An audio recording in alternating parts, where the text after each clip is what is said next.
Vejamos, o karma é uma lei, portanto, que faz com que o equilíbrio seja mantido. Para que haja harmonia, para que haja essa ordem universal, esse cosmos, tem que haver o equilíbrio. Uma vez que haja uma força no sentido positivo, tem que ter uma força contrária, no sentido negativo, para contrabalançar. É por isso que os orientais dizem que o universo é sempre criado através dos pares de opostos.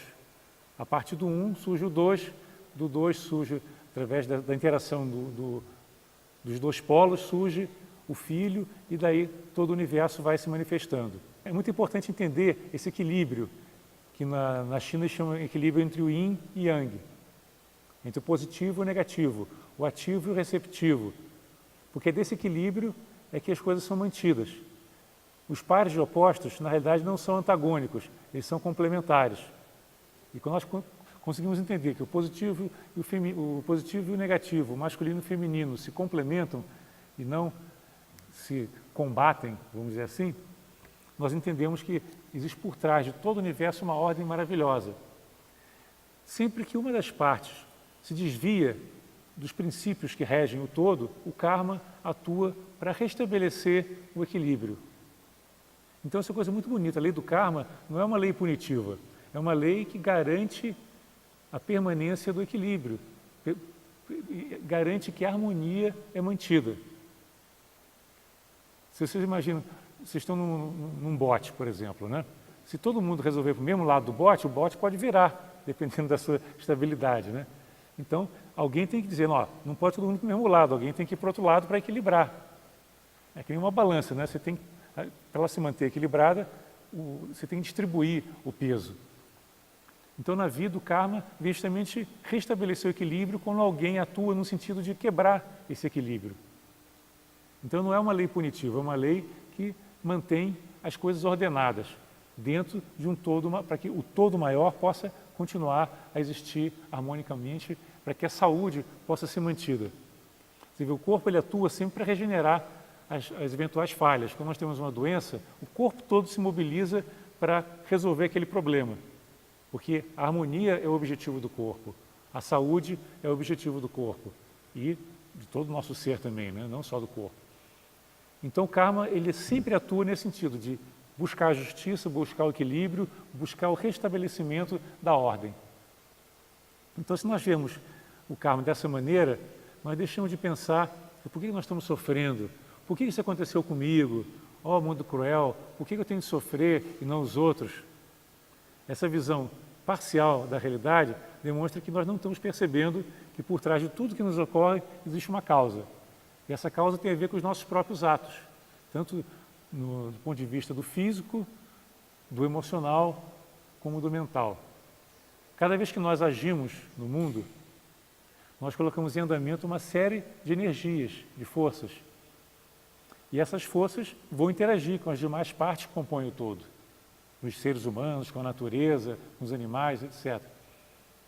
Então, dessa interação, né, existe uma troca de energia contínua e tudo que nós colocamos em andamento, colocamos em movimento, acaba retornando para nós próprios. O John Coates, que foi presidente da Sociedade Teosófica, ele dava um exemplo muito interessante. Ele dizia o seguinte, se você está jogando tênis contra o paredão, se você dá uma raquetada mais forte, o paredão vai devolver a bola com mais força. Se você dá uma raquetada mais fraca, a bola vem mais fraca também. Se você joga a bola para o lado, a tendência é o paredão devolver a bola mais para o lado também. Então, o retorno do paredão é sempre uma função da maneira como você joga a bola. Se você bate forte, por exemplo, com toda a força, e a bola bate no paredão e vem na sua cara e te atinge, você não vai reclamar do paredão. O paredão culpado por ter me machucado. Você que jogou a bola com força e na direção da sua cara. Talvez sem querer, mas você que fez isso. É você que colocou em movimento aquela força. Uma vez que você colocou em movimento a força, você vai ter o retorno proporcional. Isso Newton colocou na segunda lei da termodinâmica de uma forma muito clara, do ponto de vista da física. Para cada ação existe uma reação de igual intensidade e sentido contrário. Então, tudo que nós fazemos gera uma reação. Se você faz uma força nesse sentido, existe uma força sempre da mesma intensidade no valor contrário. Então nós não podemos querer agir impunemente, vamos dizer assim, sem que o mundo reaja sobre nós. A reação do mundo é uma coisa automática e faz parte dessa lei de equilíbrio que eu estava mencionando. Para cada ação existe uma reação. Para cada movimento que nós fazemos, o mundo também acaba agindo sobre nós. E o interessante é que nós não podemos deixar de agir. É impossível alguém viver inerte. A própria vida nos impele a agir. O que diferencia um sábio do ignorante, né? O ignorante ele age de forma inconsequente, ele age sem conhecimento das leis. Ele age de uma forma a gerar conflito, a gerar traumas, a gerar problemas, porque a ação dele não está integrada no todo. No Bhagavad Gita, existe um conceito muito bonito, né? De que é possível você agir de uma forma que você não esteja vinculado aos resultados daquela ação. Não esteja dependente, esperando resultados daquela ação. Ou seja, é uma ação não premeditada, uma ação espontânea, uma ação de que não busca resultados baseados no desejo. Isso eles chamam de ação na inação. Aquela ação pura. É uma ação que nasce do próprio fluxo do rio, que flui naturalmente, que se encaminha para o oceano, porque é o único caminho que ele pode seguir. Se ele encontra um obstáculo, ele contorna o obstáculo, mas ele vai continuamente na direção do oceano, porque aquele é o seu caminho. Os chineses também falam do caminho do Tao, aquele caminho perfeito, caminho sem conflitos, que é o caminho natural do ser humano. É aquele passo que surge após o outro passo, que é a consequência natural do caminhar. Então diz também que o sábio é rei, enquanto o ignorante é escravo. Que o ignorante ele coloca em andamento uma série de energias, de ações que vão repercutir negativamente sobre ele e sobre os outros também. E todos vão acabar sofrendo. Então, se uma pessoa te agride e você agride de volta, você está criando karma. Você está, inclusive, estabelecendo um laço kármico com aquela pessoa que futuramente vai ter que ser resgatado de alguma forma. Porque você colocou em andamento uma energia de ódio, uma energia agressiva, e aquilo lá vai acabar retornando sobre você também. O sábio ele percebe que tudo está relacionado. Ele tem a visão do todo. Ele não se sente com uma parte isolada. Porque essa separatividade, que é típica da nossa cultura, é uma grande ilusão. A Blavatsky falava, né, a grande heresia da separatividade. E a nossa cultura, ela valoriza muito o individual, o individualismo, né? Nos ensina a tentar ser melhor que os outros, superar os outros, explorar os outros, nas escolas, nos esportes, em toda parte a competição é uma constante.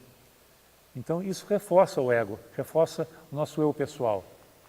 E o caminho da espiritualidade é o caminho de você justamente abrir mão desse seu centro, né? Perceber que ele é um centro que limita e abraçar o todo.